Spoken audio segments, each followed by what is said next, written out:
Welcome to You Sip, I Sip, a weekly podcast with Northern Lights Winery founder Doug Bell, exploring the experiences from leaders in business, social media, and family.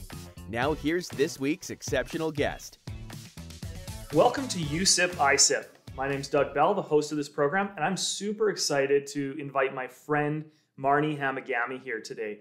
Marnie is the executive director for Theatre NorthWest, the production and theater company in Prince George that I think has been a staple in the city for many, many years. And chances are, if you are a theater nut or a theater nerd, whatever the terminology would be, I bet that you've probably seen some of her work in the last few years. She's been doing it for quite a while. I'm sipping on some of our Myrtillo blueberry wine today. Marnie's having some coffee because maybe she had a little bit of a late night last night. Is that true? Yeah, sometimes these things happen in the theater world. I'm sure that a lot of creative juices were flowing last night, so that's really good. Yeah, we'll go with that. Marnie, I think that I've been waiting quite a while to do this interview with you because I know you a little bit, but there's a lot I don't know about you. I got to meet you several years ago when you were working for a local WHL hockey team. And you have been one of the most outspoken and really excited voices in the city for quite a long time. And you are also just a real visionary in terms of bringing culture and also artistic talent to the city, right? I think that it's something that we don't get enough of in the city. And so I'm really very much looking forward to diving in. But before we do, I'm hoping that you can kind of give us your origin story. Maybe where did you start? Where did you grow up, and how did you get interested in theater? Yeah, I grew up in Cranbrook, so where it's warm and sunny, and lived there most of my childhood and teen years, high school, and then I moved away for university, as one does. And I hopped around the country and worked actually in partisan politics for a whole bunch of years. Before my husband and I, we had our son and decided to move to Prince George because it offered us the lifestyle we wanted. We could own a home, we could have careers, we could still travel, we could do all the kinds of things that we wanted to do. And that was really important to us and felt a lot more out of reach while we were down on Vancouver Island. Yeah, so we've been here about 9 years now. And when I first arrived in the city, I was really fortunate to work for the Prince George Symphony Orchestra. And then I moved on and worked for the Cougars and landed at... The Prince George Cougars hockey team, right? Right, the Prince George Cougars hockey team. And then I landed at Theatre NorthWest. I started there as a member of the board. And it was at the time when Jack Greenhouse was the artistic producer. And he identified that he needed a business partner. And, the rest is history. So I've been with the theater now for 7 years, 6 or 7 years. Wow, that's incredible. And I mean, you clearly have a history of working with these types of production companies, being with Theatre NorthWest and then, of course, production in another way with the Prince George Cougars hockey team. And then now moving on to theater. So I want to go backwards a little bit because I heard that you have a bachelor in German. Yeah, I've got a couple of degrees. I did study for a time in Germany, which was, really, I was so lucky to be able to do that. I loved every minute of it. It was just a wonderful experience. I went to the University of Tübingen, which is in the southwest of the country. I studied literature, particularly post-war children's literature, which is, very applicable to my everyday work. Very much. I loved it. I still speak German at home a little bit. My husband speaks a little bit, and we speak a little bit to my son. And yeah, it was a great time. That's incredible. And I think Germany is in a lot of ways very tied to Canadian culture now. And it is really neat because you don't meet a lot of people that do speak German, even if they have descent nowadays in there. Yeah, I mean, there's a few people tucked here and there in our lives that speak German. You got to be careful. It's not a secret code. Yeah. No, but it's like, it's a beautiful country. It is extremely committed to the arts. It is a world leader in sort of arts and culture, and, you know, particularly symphonic music is really hugely important there. Saw a lot of opera when I lived in Germany, saw a lot of symphonies and ballet. I don't actually think I went to the theater while I lived there, but I played a lot of basketball, so.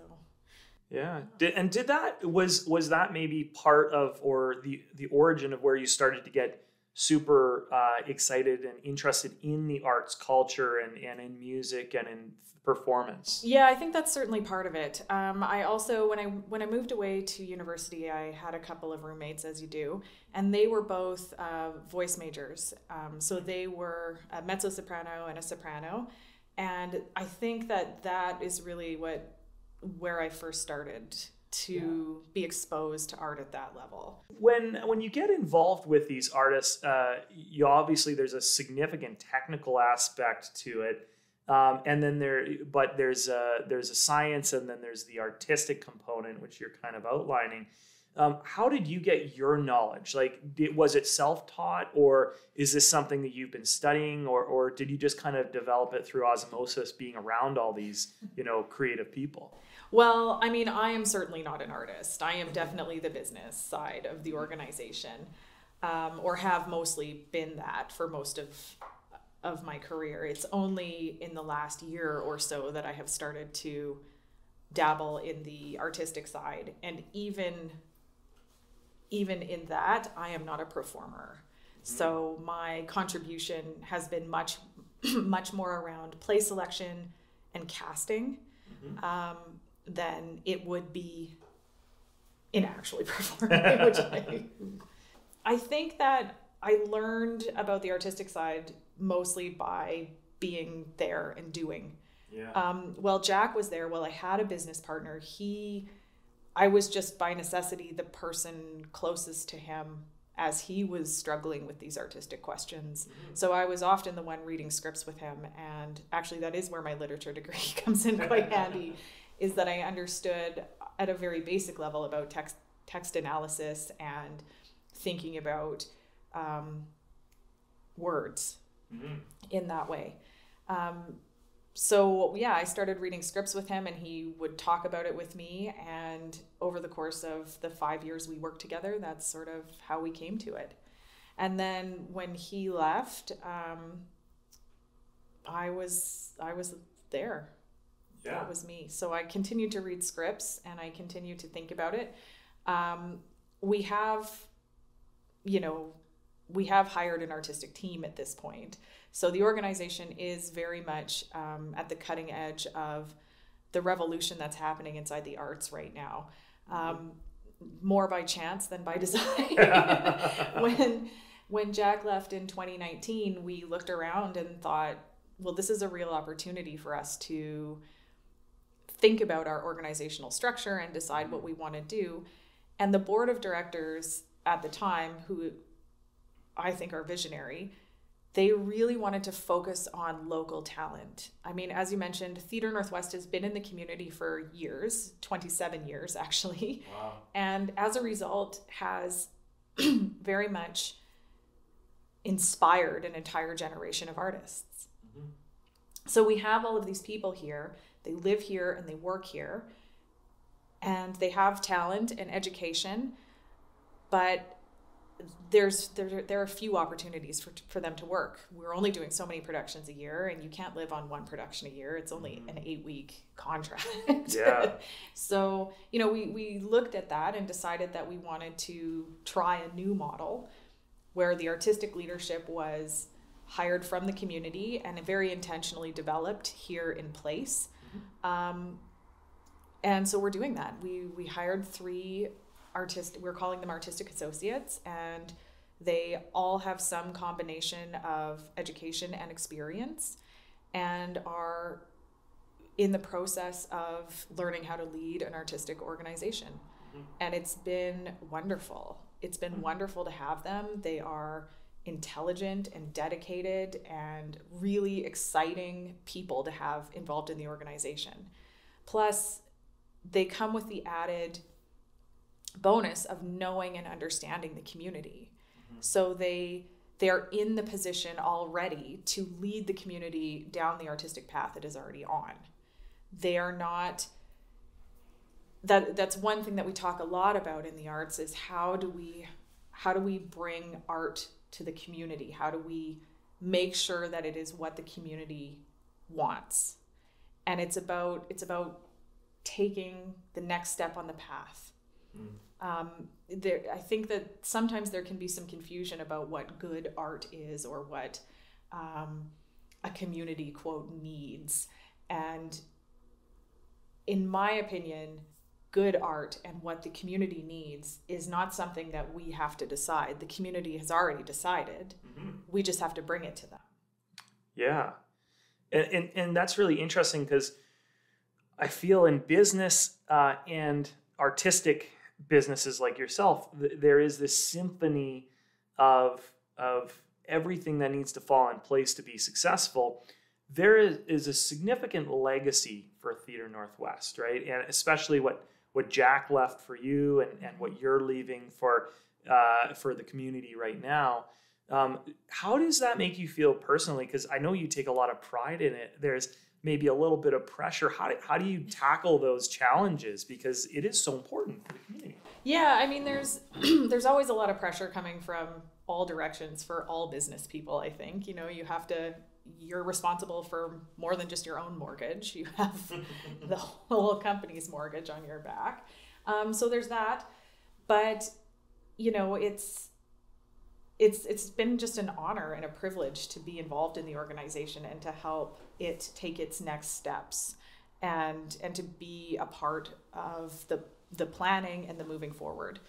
And right now we're very much in a phase of we've been lucky over the past 2 years in that it's given us an opportunity to sit down and look at ourselves and really decide what it is we want and where we want to go. And again, part of that is listening to the community. Part of that is understanding who we serve and what their artistic needs and ambitions are. And so for us, we're really committed to our local talent. In the production we did this Christmas, or in December, it was probably the most local centric production we've ever done at Theatre Northwest.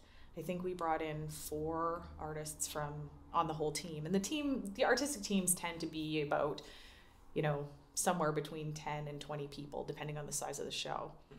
And historically, 100% of that team would come from out of town. But this Christmas, I mean, we had, it was a cast of 4, a four-hander as we call them, and there were 2 women from Prince George. They had grown up here. They live here now, or at least temporarily because of the pandemic live here. But they've gone to school. They have educations. They have, just spades of talent. Yeah. And we auditioned them, and we hired them, and they were outstanding. Plus, we hired local designers. We had a local band. It's been. It's been years we've heard all of the reasons why we should shop local. We all know what those are. And as it turns out, it applies equally to hiring local artists. Yeah. All of the ancillary benefits come along with that. It's money back into the community. It's supporting and developing local talent. I mean, this is kind of less exciting for everybody but me, but it's a budget savings. We don't have to pay for them to come here. There's no hotel costs, there's no per diems, there's no transportation. They're already here. Yeah. And we don't have to, I don't have to explain to them that when they get to Prince George in December, they should bring a coat. Yeah, they're going to need a coat. Or if I'm bringing them in the September show, that they can't go out in the back lot in the night because there's bears, literally bears. You don't have to have those conversations. They know. Yeah. So, those kinds of things are great. And plus, bringing artists in from outside of the community is still very necessary for us, but it is complicated in the sense that These are people that you're pulling from their communities for 8 weeks. They don't have a support system here. They don't know the buses. They don't know where to get their groceries. They are here without friends, without family. Maybe they know 1 or 2 people that they... Yeah.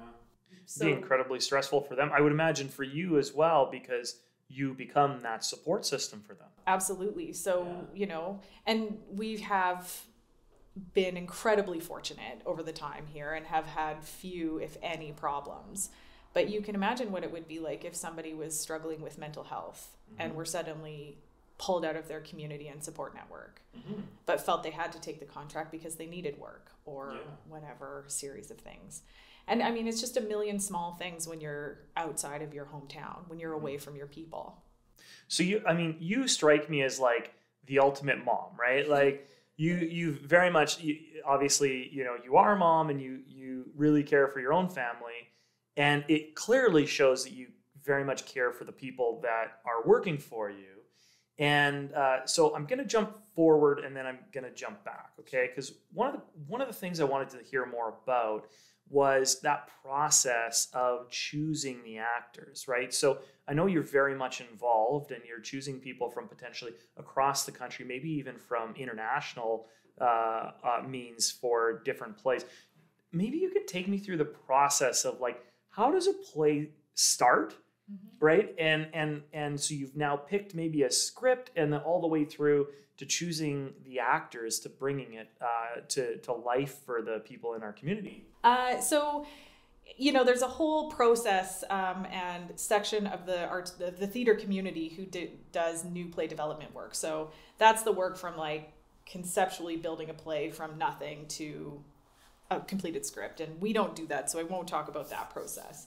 But once we have selected a script at Theatre NorthWest, the casting becomes sort of flows from the script. So we have to make a decision when we have the script. If it's, say it's recently we did $1 Million Quartet, and it had $1 Million Quartet is kind of a biopic. It is based on a true story and has people who were actual people in real life in them. So Jerry Lee Lewis, Johnny Cash, Elvis, Carl Perkins, they were all they were in the show. So legends. Right. So the first decision we have to make is, okay, so we know what Elvis looked like when he was 20. We have pictures of it. So do we cast a white European guy or do we pick a black woman to be Elvis? That's the first decisions we have to make. How do you make that? I mean, that seems like mind-blowing. Like my mind wouldn't even go there, but that's so cool. So how do you kind of get that? And do you look for that type of diversity to throw things up or throw the audience off of what they expect? Yeah, I mean, in certain cases we very much do. I think I think the thing about $1 Million Quartet is people want to see a man who kind of looks like Elvis. So in that case, I want to see the lady. Yeah. So, in that case, we were a little conservative in our casting, but that's the first set of decisions that you have to make. The script itself often contains some biographical details for each of the characters. So it might be very specific, like this is Elvis when he was 20, or it might be a lot more general and say this is a woman from 40 to 80. Yeah. It depends on the script and it depends on the play. And then you have to decide what you're going to, like I said, what you're going to do, if you're going to cast true to type or if you're going to cast against type. We also recently did Alice in Wonderland, and the Red Queen was, I believe it was the Red Queen, was a man in drag. It's just perfect, right? Yeah. And that actually is probably a lot welcomed now by the audience, right? Yeah, I mean, it certainly challenged some of our audience members, but broadly speaking, people were unfazed by that. It didn't cause any controversy. So once you've decided that, then you look around in our case, what we do is look around the community and say, okay, well, we would like to work with this actor and they do work in that role. So we'll call them in for an audition and have them read. If the character needs to do something specific or particular, like sing or dance or juggle, then we have to make sure that they have those skills and ability. And if that person works, we offer them a contract. If we can't find anybody in our local community, we can do what's called a call. So you put out an audition call, and people submit their tapes. Yeah. And you ask them to do, maybe you say do a 2-minute monologue from page 34, you know, like whatever it is. And then you pick from there. You usually have a conversation with them.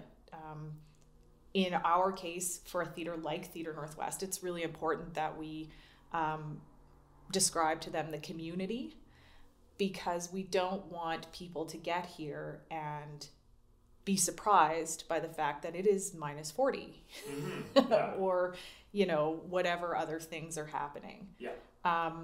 They often, I mean, they almost always want to know what the rate of pay is, which is understandable. So that's how we sort of cast specifically. We also every year do a general call, and a general call is we don't have a specific role in mind. We just want to see everybody. So come and audition. This is what we need from you.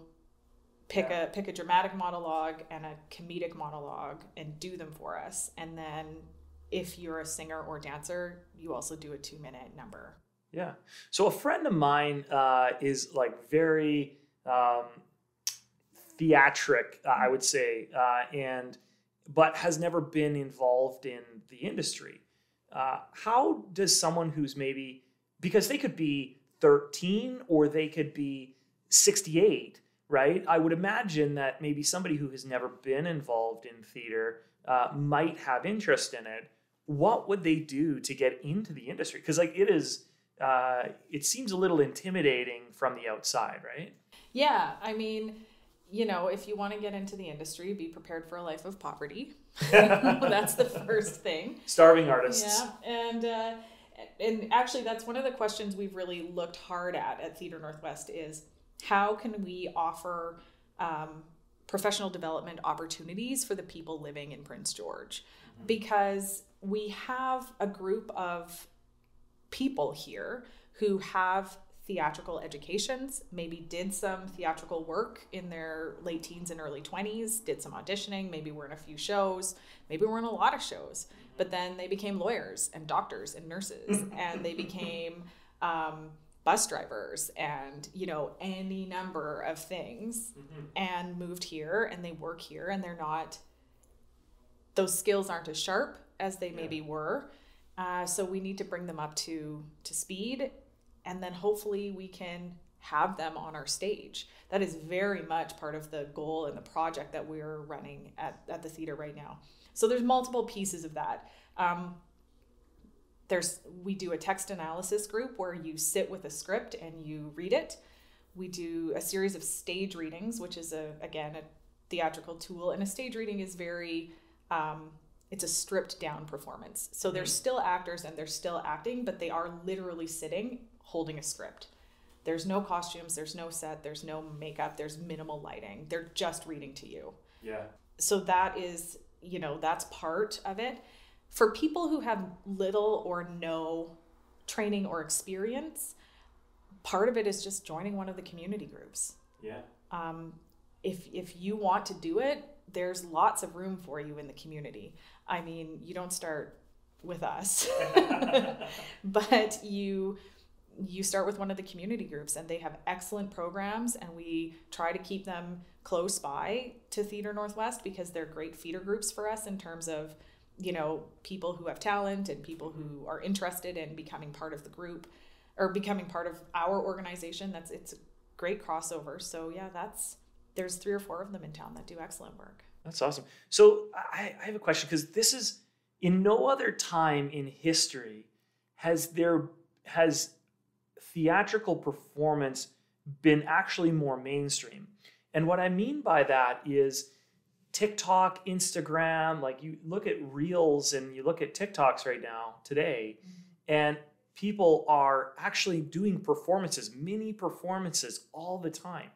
If I'm a TikToker and I'm trying to develop my skills, and maybe I want to bring that from the screen to the stage, right? Like what would I say? Is there talent acquisition or people watching my TikToks and trying on figuring out, hey, you should try this because that might be really interesting? I mean, I'm sure there are in big cities. It's interesting. I think that theater and film and television are often compared. Yeah. And for sure there's crossover. But I often talk about the difference being like, a professional NHL player and a basketball, like an NBA player, are both high performance athletes. Yeah.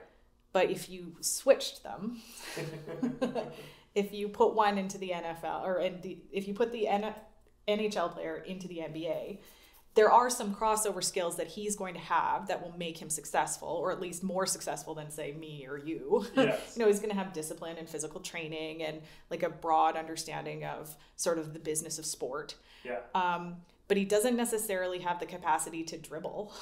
Absolutely. He's not going to be able to shoot or maybe even really be super familiar with the rules of the game. Yeah. So like his raw athleticism will take him so far, and probably farther than most people, but might not necessarily make him a successful NBA player, as we saw with, Michael Jordan.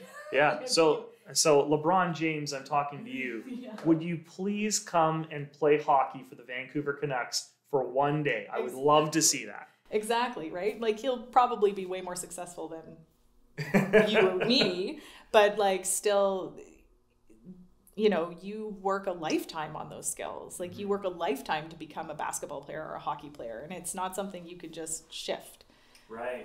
So again, there's a lot of crossover, and for sure a lot of artists do both theater and film and television, but they are not analogous. It is not a easy switch from one to the other. There are different skills necessary. There's different talents needed. For example, in film and television, if you get the line wrong, you can just say it again. You can't do that in theater. No, you're moving forward in in live theater for sure. So, it's the TikTok piece is a little bit, there are definitely performance elements. There's definitely that willingness to be open, but it is very different to film yourself alone in your room as compared to standing in front of 1,000 people. Yeah.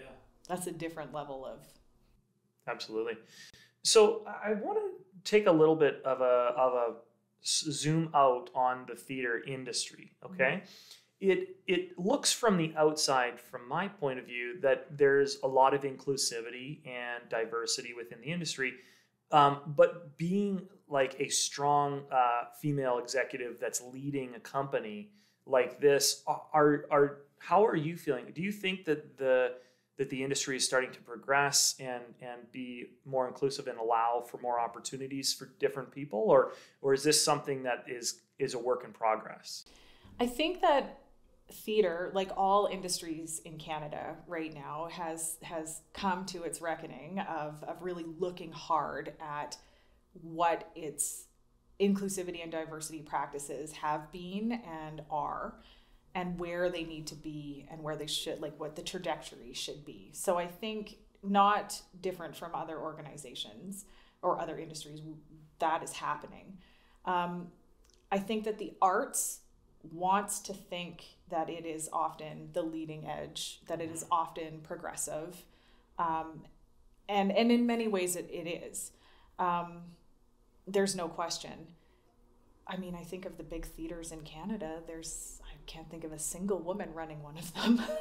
Mm-hmm.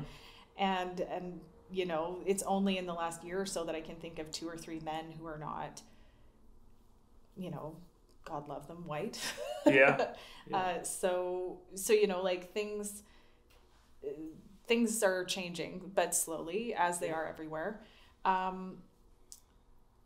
And again, casting is complicated. It's at the best of times, it's a really hard thing to do because you're actually judging somebody based on how they look. Mm. And that is for sure part of what's happening. It's like Tinder, but for professional, right? actors and it makes a difference. Actresses. I mean, there's so much pressure on, particularly on women, to look a certain way and to have a certain size, frankly, and that's complicated. There's lots of industry inequities. I hope that we're all moving in the right direction. But sometimes it can be, you get in the weeds a little bit. It can be hard to tell sometimes. Mm-hmm. And I imagine that it's difficult for the people who are supporting these organizations to get a look behind the curtain, so to speak, because they only see what's in front of them, right? Yeah. Like in a way, the everything that goes on behind that curtain is invisible, and so there may be inequities that are hidden. Yeah, for sure. And in some ways, that's where Theatre Northwest has done its best work in terms of diversity and inclusion, is that the team of artists that you don't see are often a much more diverse cast than what you see on stage. Mm-hmm. It's just, that's the nature of it. I mean, we don't see the lighting designer. We don't see the set designer. The costume designer. They're integral to the process, but they're just not visible. It's one of the things that's been interesting to see as I've learned more about the industry. It definitely puts an interesting perspective on celebrity. Like I remember a few years ago when The Big Bang Theory came to a close and that cast was trotted around to all the shows to talk, and everybody's like, look at what you've done. Like this, what a great thing. And I'm thinking like, did they? For sure they worked hard and for sure they were talented, but like, what about the designers? What about the directors? What about, the literal thousands of people that made that show happen that wouldn't have been possible without? Yeah. And they're not front and center. And in my mind, in some ways, they have the more interesting work. Yeah, absolutely. And success breeds success, right? Mm-hmm. So you are very successful. You're well known within the community. And one of the things that I really admire about you is that you spend a lot of time thinking about bringing value to your audience, not just on the stage, but the greater at large within the community. So you donate your time to help organizations that breed culture within the community. You do a lot of different things. So things like the wine festival where I don't know how many thousands of people get together and drink wine from like 140 different wineries. You do a lot of really neat events both on the stage and off the stage. You've done high-end whiskey tasting, I believe. Tell me a little bit, like, what are your favorite events you've done, and maybe tell me a little bit more about how you came up with these ideas. I think I have two favorites. My top two events that we've ever done. One was the last thing we did before COVID hit, was called Gin Blossom, and it was a speakeasy in partnership with Big Brothers Big Sisters. We did a fundraiser where there was a bar competition. We had Prince George celebrity bartenders came and mixed drinks, and it was all gin-based cocktails, and you got to vote about which one you thought was the best. And at the end, we made a $500 donation to the charity of choice of the winning bartender. Amazing. And it was, like I said, it was a speakeasy, so it was 1920s theme. It was everybody dressed to the nines. Everybody was wearing like beaded dresses, and their hair was done. And it was wonderful. It was just a great event. So like I said, it was the last thing Tim and I did before the world shut down. Yeah. And we're doing it again next Saturday. Yes, that is going to be so exciting. Yeah, it's and here's the really thing. I turned 40. And so Tim Bennett is throwing this as my 40th birthday party. So you are throwing this for your 40th birthday, which has probably happened by the time that our listeners are hearing us. So you are now 39 again 39, in my books. Yeah. So you do a lot of like these alcohol-based events, right? No, it's terrible. Which it's not terrible at all. I mean, obviously we have a winery here, but in arts and culture, wine is and alcohol can be part of the experience, and you can use it to leverage somebody's emotions and have like a more meaningful event where people are connected with what they're doing a little bit more. So I do think that there is a great place for alcohol. There's also a lot of challenges with it, mental health challenges, physical health challenges. Is that something, you kind of think about as well? Are you trying to do other things too? Yeah, always. I do struggle with that internally is like alcohol can be kind of awful if you're not careful.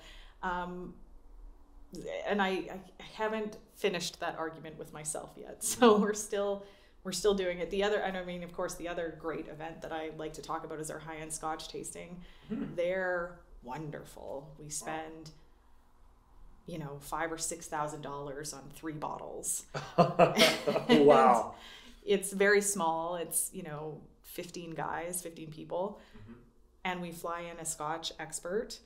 Last time we did this, we had 2 bottles that were the last available in Canada from distilleries that had burnt down in the 80s. Wow. So they were amazing. It's really hard to go back after you get into that range.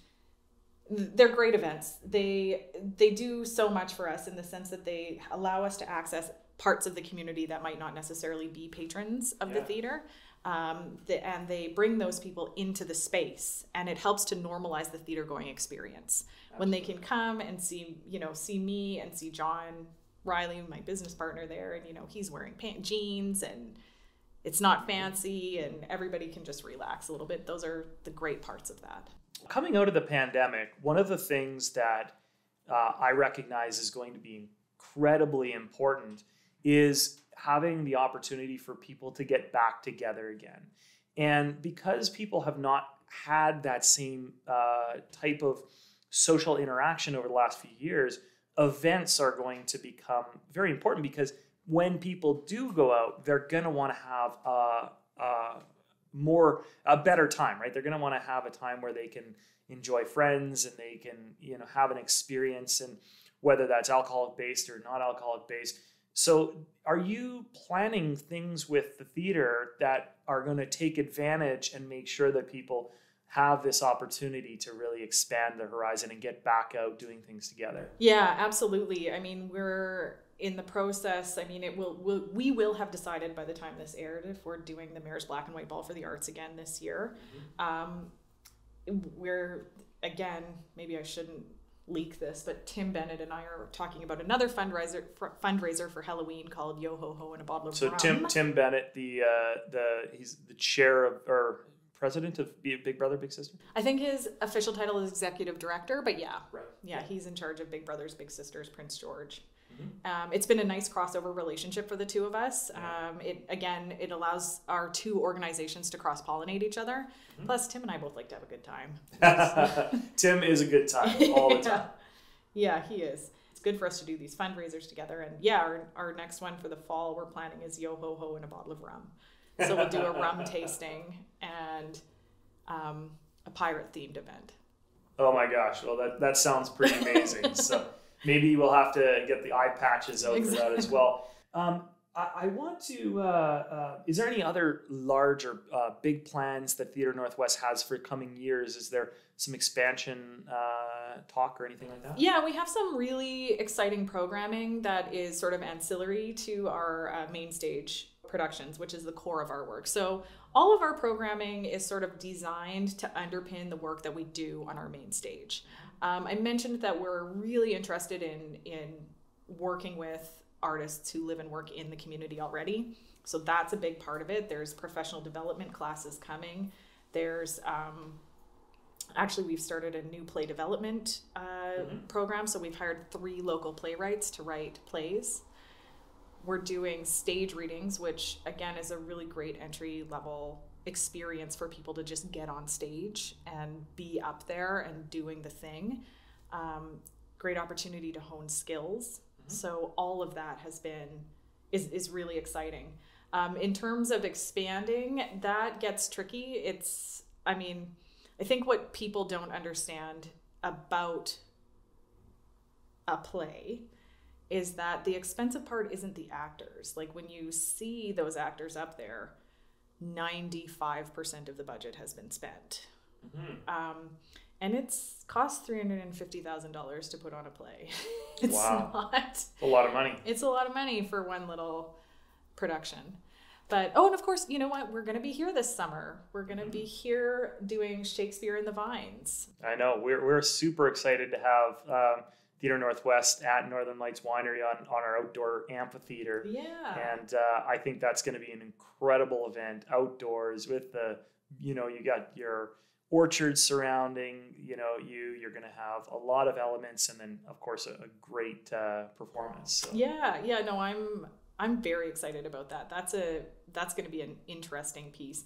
And for us as theater artists, the exciting bit is theater on location it's a new challenge. Like leaving the whole out of doors piece aside, there's also, it's exciting to be in a new space, to be able to think creatively in a place that isn't, Park Hill Center at North and Chaco Road, which, we love our theater. We're very happy there, but it's nice to be going somewhere new. Mm-hmm. Absolutely. I just want to step back. I've got one more question that's kind of non-theater related that I wanted to ask you before we kind of wrap this up. So Marnie, you grew up in Cranbrook. Mm-hmm. You went to school in Lethbridge, ended up on the island somehow, and then moved to Prince George. So you have you've been living in mountains, you've lived on the ocean, you've lived inland, and now you're living in the north, or what we consider the north in British Columbia. Of course, we're right in the middle of the province here in Prince George. Right. Tell me about the experience of moving and developing new relationships and communities with your family, and how that impacted you. Yeah. I think I was really lucky in my 20s. I moved a lot, not just around Canada, but internationally. Lived outside of the country for a long time and moved around. So you get the experience of meeting new people and making new friends. Mm-hmm. And I think socially speaking, particularly when I'm very new to a community, I can be a little pushy. I'm like, okay, we're hanging out, we're doing something, we're going to do this and you're going to like it. So get in the car. But I think that that's helpful. I think Prince George was special because I feel like it threw open its arms for our family. It really welcomed us in a way that surprised us, and has been pretty continually welcoming of our family. Our family has some differences. I try not to tell my son's story, but he has autism and he is nonverbal. And so that has necessarily meant for us that we have extra needs. And Prince George is the largest center in the north, there's no question, but it's still a relatively small community. Mm-hmm. So some of the services we need are just not available or hard to access. And specialized sort of attention doesn't exist in a lot of places. But that has never stopped any of our friends or neighbors or business owners in this community from making every possible concession to make sure that our family can come to all of the spaces and all of the events. From the library to the art gallery to Judy Russell's dance center, I'm definitely making a pre-phone call to say, we're coming, we're different, we're going to need some help. And they have always said, what do you need? Yeah. Just tell us and we will have it. And that has made this community just so exceptional and exciting for us. Yeah. We feel the very, very same way about Prince George. And I think that if people have not had a chance to visit the city, they maybe don't understand the welcomingness and the warm hearts that people have here. And I don't know that we broadcast that as much as we really should. Yeah. So I'm really glad that you provided that message for us. Marnie, I really appreciate you coming today. Did you have any last minute thoughts for the listeners before we go? No, I guess the only other program I do want to talk about at Theatre NorthWest, which is sort of my baby, is our relaxed theatre program. That is our contribution to the landscape of the community, and I think some of, if not the best work we do at Theatre NorthWest. Relaxed programming is adaptive theater for adult audience. So we take our regularly scheduled program and we set aside one production, one performance, and we make it adaptive. So we try to meet the needs of people whose physical, emotional, sensory, and mental abilities are maybe prevent them from accessing theater in the way that, let's say, somebody like me would. I mean, I don't actually, I have no problem sitting for 60 to 90 minutes in the dark and being relatively quiet and relatively still. I'm fortunate to be able to do that, but not everybody can. Yeah. It can be anything from having incontinent issues to being afraid of the dark to just not necessarily being in control of your vocalizations. So we open the space to make sure that we can have those experiences as part of the audience experience. The actors are prepared for it. We do a workshop about it. We, at the beginning of the production, we talk about the emotional journey that the characters go on. Yeah. We make sure that we intentionally break the suspension of disbelief at the start and at the end, so that when the actors come on, you can see, oh, they're not hurt, they're not fighting, they're not mad. Everybody is safe, everybody is happy. This is the emotional arc they've been on. That's incredible. It's great. It's just great work. It is always our best audience. It is always the warmest, happiest audience. I would imagine that would be one of the most fun productions to put on for sure. It and is. And the smiling faces that you would get out of that one. Everybody is so happy. And I think that for the artists on stage, they find it to be a really important experience as well. To perform for an audience that is so invested in the story is just really exciting. Absolutely.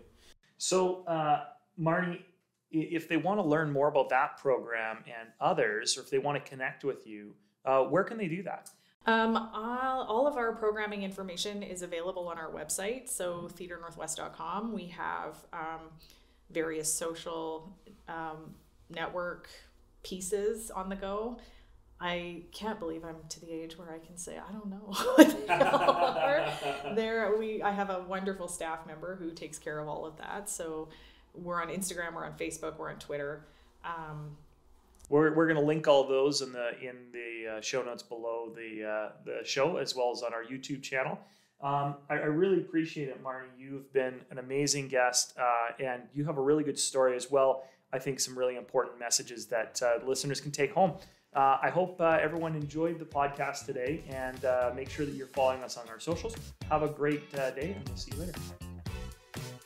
Thank you for listening to You Sip, I Sip. Please hit the 5-star rating and leave us a review. If you'd like to learn more about Northern Lights Winery, text us at 604-670-4046 or visit us on social media at Northern Lights Winery. Danke. Das war ein schöner Morgen bei mir. Es tut mir leid, dass ich nicht mit dir trinken kann, aber ich habe viel zu viel gestern Abend getrunken. Also nächstes Mal machen wir ein bisschen mehr Wein. I said, thank you for having me today. I had a lovely time. I'm sorry I couldn't drink with you because I was hungover. That's perfect.